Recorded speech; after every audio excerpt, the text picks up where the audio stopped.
Hello friends, welcome to लेज़ड education. आज की क्लास में हम लोग देखने वाले हैं प्रोटीन के बारे में। प्रोटीन क्या है, प्रोटीन के टाइप, इसमें बहुत सारी चीज़ें हम लोग देखेंगे। अभी तक हम लोगों ने पिछली क्लास में देखा कि पोषण क्या है, भोजन के कार्य क्या हैं और पोषक तत्व क्या हैं, और जो है भोजन के ग्रुप कौन कौन से हैं, फूड ग्रुप, भोज्य समूह। उसके बाद हम लोगों ने एक पोषक तत्व को पढ़ा जो है कार्बोहाइड्रेट। कार्बोहाइड्रेट के बारे में हम लोगों ने जाना कि कार्बोहाइड्रेट क्या है, उसका रासायनिक संगठन क्या है, उसके कार्य क्या हैं, उसके टाइप कौन कौन से हैं। कार्बोहाइड्रेट में हम लोगों ने बहुत सारे टेस्ट भी देखे। उन टेस्ट को आप लोग याद कर लीजिएगा क्योंकि वो एग्ज़ाम में पूछे जाते हैं। देखिए, प्रोटीन के बारे में देखते हैं। कुछ इम्पोर्टेंट पॉइंट्स हैं, इनको ध्यानपूर्वक पढ़िए और नोट भी कर लीजिए। वैसे आपको नोट्स प्रोवाइड कर दी जाएगी। तो चलिए क्लास को शुरू करते हैं, देखते हैं। देखिए, प्रोटीन के बारे में कुछ इम्पोर्टेंट पॉइंट्स हैं। प्रोटीन शब्द ग्रीक भाषा के प्रोटियोस से बना है।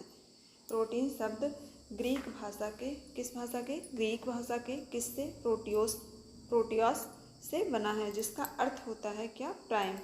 जिसका अर्थ क्या होता है, प्राइम, अर्थात प्रथम स्थान पाने वाला तत्व। प्रोटीन शब्द ग्रीक भाषा के प्रोटियोस से बना है, जिसका अर्थ होता है प्राइम। प्राइम का मतलब होता है प्रथम स्थान पाने वाला तत्व। नेक्स्ट पॉइंट क्या है, प्रोटीन की खोज कब हुई थी, किसने की थी। तो देखिए, इसकी खोज 1838 में वर्जीलियस व मुल्डर ने की थी। कब हुई थी प्रोटीन की खोज, 1838 में वर्जीलियस व मुल्डर ने की थी। अगला पॉइंट देखिए, प्रोटीन एक जटिल कोलाइडल कार्बनिक नाइट्रोजन युक्त पदार्थ है। प्रोटीन क्या है, प्रोटीन एक जटिल कोलाइडल कार्बनिक नाइट्रोजन युक्त पदार्थ है।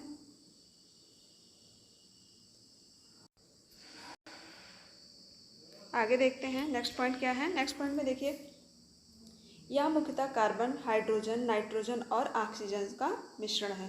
प्रोटीन किसका मिश्रण है, कार्बन, हाइड्रोजन, ऑक्सीजन और नाइट्रोजन का।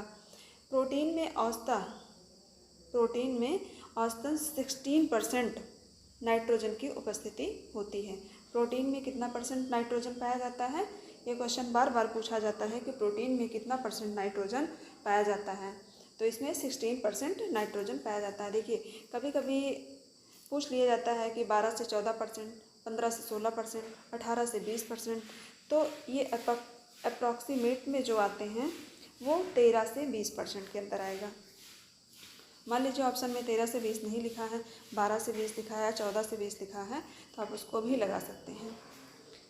लेकिन फिर भी अगर 16% लिखा है तो 16% ही लगाइएगा। नेक्स्ट पॉइंट देखते हैं, इसका जल अपघटन करने पर अमीनो एसिड की प्राप्ति होती है। देखिए, जब प्रोटीन का जल अपघटन होता है, हाइड्रोलिसिस होता है, तो उसमें अमीनो एसिड की प्राप्ति होती है, क्योंकि अमीनो एसिड से ही मिल करके प्रोटीन का निर्माण होता है। देखिए, आगे पॉइंट देखते हैं, अमीनो एसिड आपस में पॉलीपेप्टाइड बांध से जुड़े होते हैं। जो अमीनो एसिड होते हैं वो पॉलीपेप्टाइड बांध से जुड़े होते हैं। ये भी क्वेश्चन पूछा जाता है कि अमीनो एसिड किस बॉन्ड से जुड़े होते हैं, तो आपको क्या बताना है, पॉलीपेप्टाइड बॉन्ड से। किस बॉन्ड से जुड़े होते हैं, पॉलीपेप्टाइड बॉन्ड से। Next point, protein amino acid से मिलकर बने होते हैं। जैसा कि अभी हमें बताया कि प्रोटीन किससे मिलकर बना होता है, अमीनो एसिड से। अमीनो एसिड जो होते हैं किस बॉन्ड से जुड़े होते हैं, पॉलीपेप्टाइड बॉन्ड से। ये सब मेन पॉइंट हैं जो हमने नोट किया है। इसको आप लोग अच्छे से याद कर लीजिएगा क्योंकि प्रोटीन में यही सब क्वेश्चन बनते हैं। देखिए, नेक्स्ट पॉइंट है, शरीर में पाए जाने वाला एंटीजन, एंटीबॉडीज़, एंजाइम, हार्मोन्स आदि प्रोटीन का विशेष रूप हैं। देखिए, जो बॉडी में हमारे एंजाइम, एंटीजन, एंटीबॉडीज़, हार्मोन्स होते हैं वो किसके रूप होते हैं, वो प्रोटीन के ही रूप होते हैं। नेक्स्ट पॉइंट है, यह CHO फैट के समान शरीर में संग्रहित नहीं होता। देखिए, प्रोटीन जो होता है हमारी बॉडी में जैसे कार्बोहाइड्रेट संग्रहित हो जाता है ग्लाइकोजन के रूप में। ग्लाइकोजन के रूप में कहाँ संग्रहित होता है? ये हमारे लीवर में जाके संग्रहित होता है। फैट भी हमारे बॉडी में संग्रहित हो जाता है, लेकिन प्रोटीन हमारे बॉडी में संग्रहित नहीं होता है। नेक्स्ट पॉइंट क्या है? 1 ग्राम प्रोटीन से हमें 4.2 कैलोरी ऊर्जा मिलती है। देखिए 1 ग्राम प्रोटीन से हमें कितनी कैलोरी मिलेगी? 4.2। वैसे CHO से कितना मिलता है? CHO से भी 4.2 ही मिलता है। फैट से कितना मिलेगा? फैट से 9 कैलोरी मिलता है। नेक्स्ट पॉइंट देखते हैं आगे। सबसे छोटा प्रोटीन कौन सा है? इंसुलिन है। सबसे छोटा प्रोटीन क्या है? इंसुलिन है, जिसमें कम से कम 51 अमीनो अम्ल होते हैं। सबसे छोटा प्रोटीन क्या है? इंसुलिन है। और इंसुलिन में कितने अमीनो अम्ल होते हैं? वो 51 होते हैं। इसका सर्वप्रथम वर्णन किसने किया था? फ्रेडरिक सेंगर ने। इसका सर्वप्रथम वर्णन फ्रेडरिक सेंगर ने किया था। कब किया था? 1954 में। आगे, मनुष्य के हीमोग्लोबिन में पाए जाने वाले अमीनो अम्लों की संख्या 574 मतलब 574 होती है। मनुष्य के हीमोग्लोबिन में अमीनो अम्ल पाए जाते हैं जिनकी संख्या कितनी होती है? 574। नेक्स्ट पॉइंट देखते हैं। नेक्स्ट पॉइंट है अमीनो अम्ल के 2 समूह होते हैं। देखिए वो 2 समूह कौन कौन से हैं? एक अमीनो समूह होता है, दूसरा कार्बोक्सिल समूह होता है। तो अमीनो समूह क्या करता है प्रोटीन को? अमीनो समूह प्रोटीन को क्षारकता देता है और कार्बोक्सिल समूह क्या देता है? अम्लता देता है। आगे देखिए गंधक युक्त अमीनो अम्ल कौन कौन से हैं? गंधक युक्त अमीनो अम्ल कौन कौन से हैं? सिस्टीन है, मिथियोनिन है। गंधक क्या है? सल्फर। मान लीजिए गंधक नहीं लिखा है, लिखा है सल्फर क्वेश्चन में। किस अमीनो एसिड में सल्फर पाया जाता है? तो ये तीनों अमीनो एसिड में से कोई भी अगर ऑप्शन में है तो आप लोग उसको टिक कर सकते हैं। तो गंधक युक्त अमीनो अम्ल कौन से हैं? सिस्टीन है, मिथियोनिन है। आगे देखिए पेप्टाइड बंधन अर्थात पेप्टाइड बॉन्ड। पेप्टाइड बॉन्ड क्या है? प्रत्येक अमीनो अम्ल के 2 समूह होते हैं। जो अमीनो अम्ल होते हैं उसके 2 समूह होते हैं। जब 2 अमीनो एसिड संयुक्त होते हैं तब एक कार्बोक्सिल समूह का दूसरे के अमीनो समूह से संयोजन होता है और इससे एक अणु जल का निष्कासन होता है तथा एक बंधन बनाता है, जिसे क्या कहते हैं? पेप्टाइड बंधन कहते हैं। देखिए इसको हमने बनाया है यहाँ पर आपको समझाने के लिए, क्योंकि हम यहाँ बना नहीं सकते ना, वो बहुत ज़्यादा बड़ा हो जाता है, तो यहाँ पे हमने पहले से ही बना रखा है। देखिए एक ग्रुप हो गया अमीनो एसिड का, दूसरा ग्रुप हो गया अमीनो एसिड का। तो इसमें एक अमीनो समूह है, दूसरा कार्बोक्सिल समूह है। इसमें भी एक अमीनो समूह है, दूसरा कार्बोक्सिल समूह है। तो जो पहले वाला अमीनो समूह है दूसरे के कार्बोक्सिल समूह से जाके मिल गया, दूसरा वाला कार्बोक्सिल समूह पहले के अमीनो समूह से मिल गया, पहले का कार्बोक्सिल समूह दूसरे के अमीनो समूह से मिल गया। तो ये जल का एक अणु बनाया, ये भी जल का एक अणु बनाया। दोनों में जो बंधन हुआ वो क्या है? पेप्टाइड बॉन्ड है। क्या है? पेप्टाइड बॉन्ड है। समझ में आ गया होगा।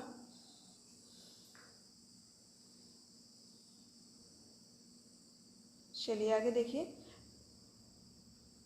डाइपेप्टाइड क्या है? डाइपेप्टाइड जब 2 अमीनो समूह इस तरह के पेप्टाइड बॉन्ड से जुड़े हों तो उसे डाइपेप्टाइड कहते हैं। देखिए जो ये यहाँ पर दिया गया है अमीनो समूह बना के, अगर जब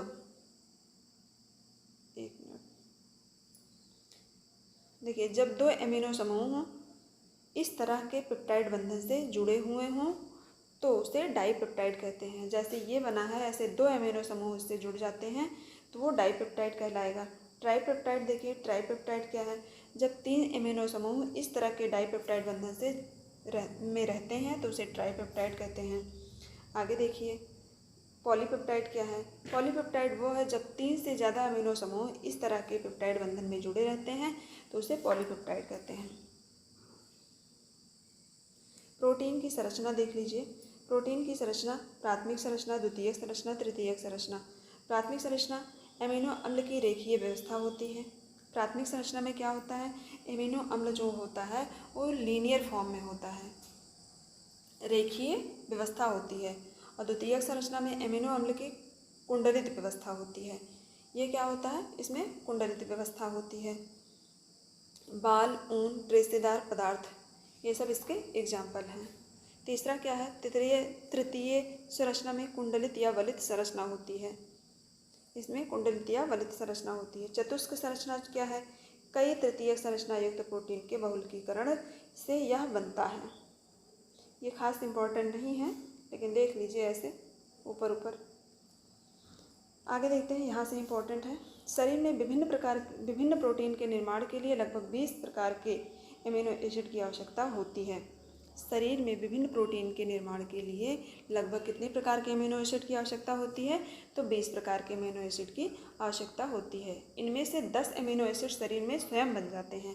जो 10 एमिनो एसिड होते हैं हमारी बॉडी में स्वयं ही बन जाते हैं और उन्हें क्या कहते हैं? गैर आवश्यक अर्थात अनावश्यक अर्थात नॉन एसेंशियल एमिनो एसिड कहते हैं। तथा अन्य बचे एमिनो एसिड जो बाहर से भोजन के द्वारा लेने पड़ते हैं उन्हें क्या कहते हैं? एसेंशियल एमिनो एसिड अर्थात आवश्यक एमिनो एसिड। आगे देखते हैं कुछ एसेंशियल, कुछ सेमी एसेंशियल, कुछ नॉन एसेंशियल एमिनो एसिड के कौन कौन से हैं। तो देखिए, पहले आवश्यक एमिनो एसिड के बारे में देख लेते हैं कौन कौन से हैं। ये भी आपसे क्वेश्चन में पूछा जा सकता है कि हिस्टाडीन क्या है? एमिनो एसिड कौन सा एमिनो एसिड है? एसेंशियल है, आवश्यक है, अनावश्यक है। तो देखिए, एसेंशियल में क्या आता है? आवश्यक में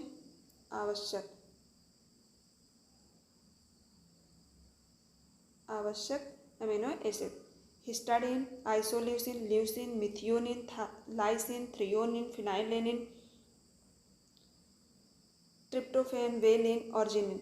देखिए क्या देखा हम लोगों ने? इसमें हिस्टाडीन है, आइसोल्यूसिन है, ल्यूसिन है, मिथियोनिन है, लाइसिन है, थ्रियोनिन है, फिनाइलेनिन है, ट्रिप्टोफैन है, वेलिन है, ऑर्जिनिन है। ये कौन से हैं? ये एसेंशियल एमिनो एसिड हैं। इस तरह से तो याद नहीं होता है सबको, कुछ ही लोग हैं जो इसको रट पाएंगे। तो इसकी एक ट्रिक है, इसकी ट्रिक हमने नीचे लिखी है जिससे आपको बहुत आसानी से ये पूरा का पूरा 10 याद हो जाएगा। देखिए ट्रिक क्या है? हिल पवट्टम। हिल मतलब एच से हिस्टाडीन, आई आइसोल्यूसिन, यल ल्यूसिन, यल लाइसिन। देखिए पी से क्या होगा? फिनाइलेनिन, वी से वेलिन, ए से आर्जिनिन, टी से ट्रिप्टोफैन, टी से थ्रियोनिन और यम से मिथियोनिन। देखिए कितना अच्छा ट्रिक है, आप लोग को बहुत ही आसानी से याद हो जाएगा। अब देखिए यहाँ पे कुछ छूट रहा है, जो सेमी एसेंशियल अमीनो एसिड। देखिए सेमी एसेंशियल अमीनो एसिड क्या है? हिस्टाडीन है। क्या है? हिस्टाडीन है। हिस्टाडीन किसके लिए आवश्यक है? नवजात शिशु के लिए। ये क्वेश्चन में पूछा जाता है कि नवजात शिशु के लिए कौन सा अमीनो एसिड होता है? तो हिस्टाडीन। आर्जिनिन क्या है? आर्जिनिन जो होता है वो किशोर को जरूरत परंतु प्रौढ़ को नहीं होती है। देखिए आर्जिनिन जो होता है वो किशोरों के लिए होता है। इसमें प्रौढ़ों को इस एमिनो एसिड की प्रौढ़ों को कोई आवश्यकता नहीं होती है। आगे देखते हैं नॉन एसेंशियल अमीनो एसिड के बारे में।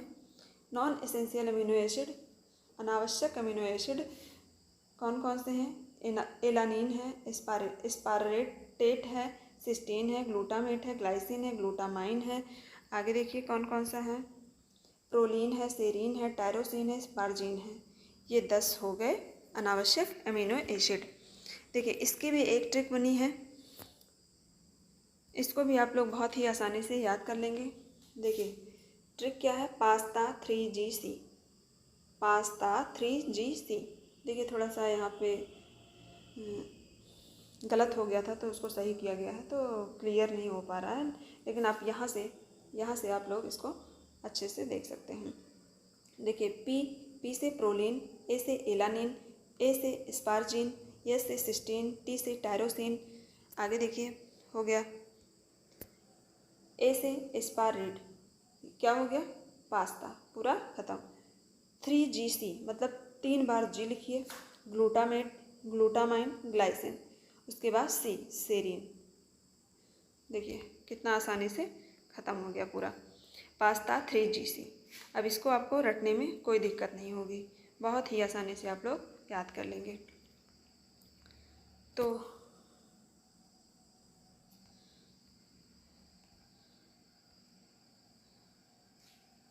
वीडियो को ज़्यादा लंबा नहीं करेंगे, आज की क्लास को यहीं तक रखते हैं। इसके आगे की क्लास हम लोग कल करेंगे। देखिए अभी इसमें हम लोग बहुत कुछ देखेंगे। प्रोटीन का वर्गीकरण है, प्रोटीन का वर्गीकरण किन किन आधारों पर किया गया है।